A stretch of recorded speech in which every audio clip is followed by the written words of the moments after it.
jamaah? Alhamdulillah. Alhamdulillahirabbil alamin. Jamaah Islami Twinda yang dirahmati Allah, kembali lagi di Islami Twinda yang baru bergabung. Kita ingatkan lagi, hari ini kita sedang membahas tentang tema kunci sukses ada pada wanitamu. Alhamdulillah. Masya Allah, luar biasa ya. Sebelum kita mendengarkan tausiah kembali dari guru-guru kita akan melihat kembali sebuah tayangan tentang rebutan warisan anak robohkan rumah pakai alat berat. Astagfirullahaladzim. Na'udzubillah min zalik. Ini dia tayangannya. Inilah detik-detik video sebuah alat berat yang merobohkan rumah permanen berukuran 70 meter persegi yang ada di Desa Tumpuk, Kecamatan Sawo, Ponorogo. Bahkan video ini sempat viral di jejaring sosial Facebook. Belakangan diketahui jika perobohan rumah ini terjadi pada hari Minggu siang kemarin. Perobohan rumah permanen menggunakan sebuah alat berat ini diduga dipicu karena selisih paham, termasuk pembayaran rumah yang tak kunjung dilunasi. Padahal pembeli rumah ini adalah Kasiem, ibu kandung Kalam, atau yang tak lain pemilik bangunan yang sekaligus orang yang memutuskan untuk merobohkan rumah yang dibangun sejak belasan tahun yang lalu. Iya, ini yang kadang-kadang suka, ya Allah na'udzubillah min zalik ya, maksudnya sebagai anak-anak jangan pernah mengharapkan namanya harta yang namanya warisan. Itu kan hartanya orang mati, ya kan, kita hartanya orang tua kita yang cari, bukan kita yang cari. Jadi dapat syukur, nggak dapat ya alhamdulillah, nggak ada masalah gitu ya. Nah ini kita lanjut lagi nih pertanyaan tadi nih buat Ustadz Blangkon Loreng nih sebelum iklan. Siap. Ya. Kita ngomong bicara masalah tentang warisan. Banyak sebagian orang ini, ya kita bicara nggak semua ya. Karena banyak juga yang mengerti dan ternyata banyak juga yang tidak mengerti. Kenapa wanita kok dikasihnya lebih sedikit dibandingin laki-laki? Karena kalau begini kan akhirnya jadi konflik gitu ya kan. Kenapa harus seperti ini? Mohon izin penjelasannya Tafadhol guru kita Ustadz Blangkon Loreng. Terima kasih guru-guruku semuanya, Ustadz Ludung, kemudian Ustadz Maulana dan guru-guru yang lain. Ibu bapak jamaah yang dirahmati Allah Subhanahu wa taala. Tentang warisan. Warisan ini memang seringkali menyebabkan sebuah percekcokan, bahkan sampai ada bunuh-membunuh antar orang tua, antar anak, antar kerabat. Saya mulai dari apa yang pernah disampaikan oleh Kanjeng Nabi Muhammad Rasulullah sallallahu alaihi wasallam. Al-ilmu thalathatun wa ma siwa dzalika fa huwa fadlun ayatun muhkamatun au sunnatun qaimatun au faridatun adillatun. Ilmu dicari ada 3, yaitu Al-Quran, Sunnah, dan termasuk ilmu pembagian waris. Di situ sudah disebutkan au faridatun adillatun, yaitu pembagian waris secara adil. Pasti apa yang ada di dalam Al-Quran dan Sunnah Rasulullah SAW sesuatu yang adil. Yaitu tadi dipertanyakan, kenapa lapo sih anak lanang oleh luwe ake timbang anak wedok? Apa itu namanya? Kenapa anak laki-laki dapat warisannya, dapat bagiannya lebih banyak daripada anak wanita? Yaitu bahkan disebutkan dalam Al-Quran, 2 bagian laki-laki, 1 bagian wanita atau anak perempuan. Apakah itu adil? Jawabnya pasti adil dan Allah sudah mengadilkan, sudah memposisikan dan memantaskannya. Ibu bapak jamaah yang dirahmati Allah Subhanahu wa taala. Seorang laki-laki sebagai ro'in, sebagai kepala rumah tangga, maka dia mempunyai kewajiban yang lebih besar dibandingkan perempuan. Nggih napa nggih? Nggih. Betul apa betul? Betul. Sebab apa? Kalau wanita, kalau perempuan nanti menikah yang membiayai adalah Suami. Oh. Tapi kalau laki-laki menikah membiayai istrinya. Bahkan anak laki-laki pun masih mempunyai tanggungan membiayai dan ibu bapaknya, orang tuanya. Nggih napa nggih? Jamaah. Jamaah. Diam baik. Ya memang diam. Ya di rumah. Kalau tiba-tiba suaranya ke sini kita yang kabur. Kita yang kabur. Kepanjang terika. Iya. Kenapa? Karena memang laki-laki ini mempunyai tanggungan yang lebih besar, yaitu dia harus membiayai, menafkahi keluarganya dan juga istrinya, bahkan kedua orang tuanya. Kalau anak perempuan, nanti kalau dia sudah menikah, ya itu akan dibiayai oleh suaminya.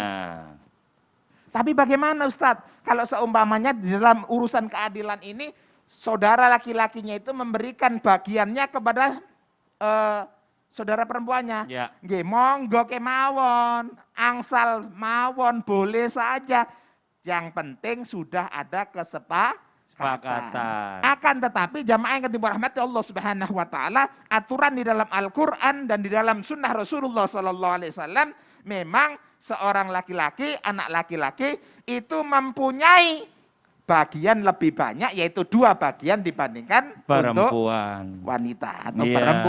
perempuan. Bisa dipahami? Bisa, ini Masya Allah. Itu keadilannya Allah Subhanahu wa taala. Iya, jadi segala gitu. sesuatunya yang Allah udah tentukan itu udah pasti yang terbaik. Ya, Ya, pasti. cuma kadang-kadang kita ini manusia gitu ya. Iya. Padahal sebenarnya Disebut dengan karena serakah. ilmunya nggak nyampe. Ternyata Benar. setelah kita tadi dijelaskan segala macam ini Masya Allah benar banget ya Allah ya. Kalau laki-laki itu kan bertanggung jawab terhadap ibunya, saudara perempuannya, Betul, anaknya kan betul, gitu. betul. Nah kalau perempuan ini hanya bertanggung jawab kepada keluarganya dia doang, anak-anaknya Iya. aja Dan dia gitu sudah ya. ada yang menanggungnya juga. Udah ada yang menanggung ini Masya Allah Iya. luar biasa. Nah sekarang kita lanjut lagi nih buat jamaah Islam itu Indah yang ada di rumah ya. Ini ada pertanyaan nih, apakah benar setiap orang tua itu tidak berhak untuk memaksakan anaknya atau menjodohkan anaknya? Anak perempuannya terutama ya.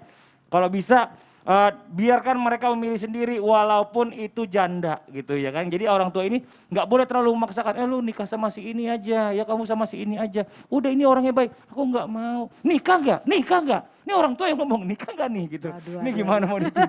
Mohon izin Ustadz Nurmulana, Ustadz Loreng dan juga Siap. semuanya guru-guruku. Masya Allah, tabarakallah kalau kita ngomongin pernikahan gak akan ada habis-habisnya, apalagi yang namanya orang tua nih, ini emang kita serba salah. Orang tua ingin mengarahkan ke anaknya, dibilang katanya ikut campur. Nanti kalau dibilang tidak mengarahkan, kok gak perhatian banget sih, ya kan? Ketika anaknya masih yang namanya maaf belum pernah menikah, perawan gitulah ya, katanya harus yang namanya nurutin orang tua. Tapi ketika dia jadi janda pun ternyata harus nurutin orang tua. Ini gimana nih? Apakah benar gadis itu nggak boleh yang namanya untuk mengikuti orang tuanya ketika orang tuanya memberikan jodohnya? Nah di sini memang kalau kita lihat dalam beberapa hadis Nabi, Rasulullah SAW telah bersabda, seorang gadis tidak boleh dinikahi hingga dimintai izinnya. Jadi kita tuh walaupun kita sebagai orang tua, kita merasa udah ngebesarin dia, udah ngasih biaya, ngasih pendidikan, kadang-kadang kita tuh egois. Pokoknya kamu harus nikah sesuai dengan pilihan mama. Iya boleh kalau memang agamanya bagus. Ya kan ya, akhlaknya bagus. Tapi kalau cuma sekedar ngeliat materi, ingat innamal amalu biniat. Ini banyak kejadian. Ada seseorang nikah, niatnya apa? Oh yang namanya ketika aku nikah nih ya, ini calon suami aku tinggalnya di luar negeri. Ah siapa tahu gue bisa bolak-balik ke luar negeri. Tuh niatnya udah begitu tuh. Walaupun memang dia kepengen banget. Tapi ketika niat duniawi menikahlah dia. Seminggu kemudian ternyata dipecat dari pekerjaan itu. Alhamdulillah. Jadi artinya apa? Memang yang namanya seorang orang tua itu ada ya yang namanya hak untuk bisa memberikan hal itu kalau memang dalam unsur-unsur syariat. Tapi kalau cuma ada sekedar harta, ya ampun harta itu bisa dicari. Tapi kebahagiaan anak gak bisa dibeli. Harta bisa dicari, kebahagiaan anak tidak bisa dibeli. Apalagi seorang gadis. Jadi mendingan kita ngobrol walaupun dia dalam didikan kita 10 tahun, 20 tahun tapi tetap dia memiliki hati dan rasa cinta yang bisa diberikan kepada siapa yang dia cinta. Kita tinggal mendoakan sebagai orang tua. Kenapa ntar digini sama tetangga, bu yang nikah anak ibu apa ibu nafsu banget sih. Begini, maka gadis dimintai izinnya. Sedangkan kalau ada seorang janda ketika dia ingin menikah, dimintai persetujuannya. Maka seorang sahabat bertanya, ya Rasulullah, bagaimana tanda izinnya? Kan kita nggak tahu, kan tahu sendiri perempuan. Iya benar. Suka pura-pura, gimana gitu kan. Iya benar. Akhirnya Nabi menjawab, tandanya adalah diamnya seorang gadis, itulah persetujuannya. Oh. Ini perempuan tuh kadang-kadang tuh diam, ya kan? Mendingan ngomong gitu loh, pokoknya aku mau mah. Atau nggak mau gitu, jadi jangan cuma diam baik, ya kan? Orang ngomong, punya mulut, jadi jangan sampai nanti menyesal. Nah disinilah terdapat satu kisah ketika seorang sahabat Umar bin Khattab menerima pengaduan seorang wanita.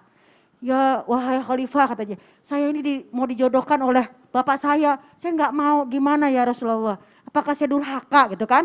Maka kemudian dilaporkan, maka Umar bin Khattab memberikan satu jawaban apa? Wahai seorang ayah katanya, ini yang namanya hak nikah ini adalah hak anakmu. Jangan kau paksa dia karena dia punya perasaan. Betul. Perasaan insan Oh. sama. Oh, kirain perasaan tadi ada. gitu ya. Sekarang udah nggak ada. Perasaan tadi ada.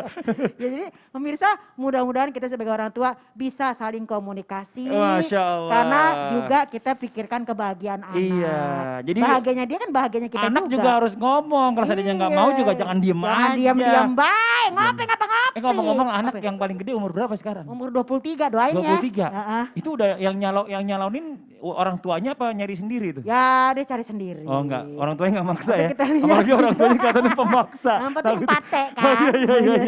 Oh iya. Masya Allah, terima kasih banyak. Nah ini buat jamaah Islam Indah yang ada di rumah ya. Memang kalau kita bicara masalah tentang orang tua ini pasti pengennya yang terbaik buat putra putrinya. Jadi nggak boleh juga seuzon kepada keluarga atau orang tua. Karena dia pasti pengennya anaknya bahagia. Cuma yang namanya perempuan itu tadi punya hak untuk menolak atau mengiyakan apa yang diberikan That's orang tuanya. right, that's Nah right. gitu. Oke langsung aja kita lanjut lagi ke yang berikutnya ya. Buat jamaah yang ada di rumah yang sudah mengirimkan pertanyaan, mungkin sudah penasaran nih, pengen dijawab sama guru-guru kita. Kalau gitu langsung aja yuk kita masuk ke segmen Tanya Dong Ustadz. Kami semua tanya dong Ustadz. Oke kita masuk ke pertanyaan pertama dari Instagram dari @Devaneriskika. Assalamualaikum Ustadz, saya mau bertanya. Bagaimana haknya seorang sudah meninggal dan ibunya sudah tidak bekerja? Apakah boleh anak wanitanya yang sudah dewasa ini bekerja untuk menafkahi ibunya atau bagaimana seharusnya? Dan yang tidak bekerja maka siapa yang menafkahinya?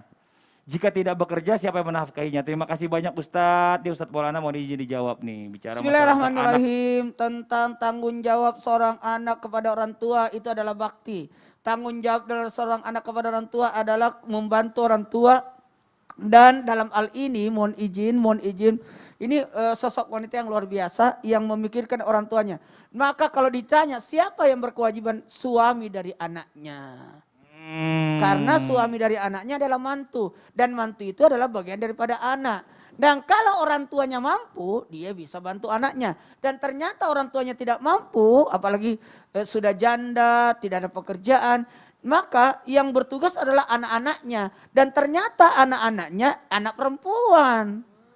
Jadi gimana dong? Maka sebaiknya sosok suami menempatkan dirinya sebagai anak daripada mertuanya. Dengan cara apa? Memenuhi kebutuhan mertuanya lewat jalur anaknya. Karena anaknya yang berkewajiban, maka anak menantunya lah yang Masya melanjutkan Allah. kewajiban itu. Betul. Nah ini ya pelajaran yang namanya menikah ini kita jadi satu keluarga semuanya. Ya. Orang tuanya istri berarti orang tua kita juga. Jangan membeda-bedakan giliran. Dan itu jadi saya harus ribet. camkan ini juga Iya. bahwa sebenarnya ini bagian dari nafkah juga, Betul, nafkah istri kan Masya Allah. kebutuhan istri adalah memenuhi tanggung jawabnya sebagai anak. Betul. Oke kita masuk ke pertanyaan yang berikutnya dari Instagram hamba Allah. Assalamualaikum Ustadz, suami itu panutan bagi istrinya. Apalagi suami itu sangat bertakwa. Bagaimana kalau istri lebih mendengar kata keluarganya? Apa itu juga hal istri? Maksudnya apakah haknya istri gitu ya, bukannya hal ya. Udah jawab tadi, sekalian jawab sekalian deh. Udah nggak benerin, sekalian jawab aja. Saya tadi dia kayaknya salah nulis. Iya. Jadi kalau kita namanya sebagai seorang istri memang panutan kita adalah suami kita. Sebagaimana doa yang sering kita baca, waja'alna lil muttaqina imama. Imama. Jadikanlah kami imam bagi orang bertakwa. Tapi masalahnya seorang istri ini lebih mendengar kepada keluarganya, pada ibunya, pada bapaknya, pada empoknya dan sebagainya. Ini gimana nih? Kita ada dua jawaban. Sebagai seorang istri yang baik, dia harus taat kepada suaminya. Ingat ya, sama suami itu taat. Solihatun, qanitatun, hafizatun. An-Nisa ayat 34. Jadi yang namanya sama suami, apapun kita tetap taat. Tapi sama orang tua gimana? Yaitu wabil walidaini ihsana. Sama orang tua kita, sama bapak kita, sama emak kita ya. Artinya sama keluarga, itu bukan taat tapi berbuat baik.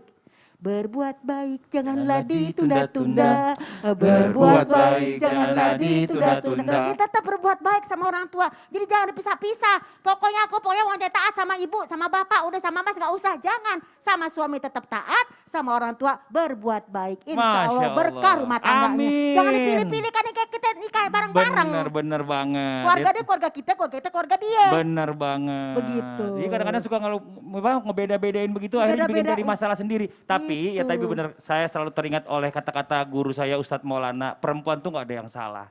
Kalau sampai suami ya menyalahkan wanita itu berarti suaminya yang salah karena suaminya belum bisa mendidik perempuannya dengan baik. Cakep. Nah, gitu. Nah, nih ya mungkin kita coba tanya sama Ustadz Maulana nih sama Aku yang mau Ustadz nanya. Zalulung. Pokoknya Hah? aku yang nanya. Oh ya boleh. Ustaz Zalulung, Kenapa, saya kenapa, mau nanya Pak nih. Ustadz? Katanya ada hak wanita yang kalau tidak dipenuhi bisa berakibat fatal. Penasaran nih. Supaya perempuan pada tahu nih. Atau laki-laki utamanya. Laki-laki harus tahu kalau ada haknya wanita tidak dipenuhi akan terjadi kefatalan dalam rumah tangga. apaan? Kira-kira apa itu? Coba yang jawab Banyak perempuan banget harusnya. yang namanya ini bisa kena mental. Tapi masih rahasia. Nanti aja deh Umi jawab, Bunda jawab, kejawab setelah ini. Umi jawab, Bunda jawab, Eke jawab. Yang jawab 3 orang. Iya. Karena Ustaz Zalulung ini adalah Ustaz milenial juga. Oh iya benar. Pokoknya di rumah jangan kemana-mana deh ya. Kita akan mendengarkan jawabannya setelah yang satu ini. Tetap di Islam itu indah. Jamaah. Oh jamaah. Alhamdulillah. Alhamdulillah. Jawab dong, batalnya gimana sih batalnya?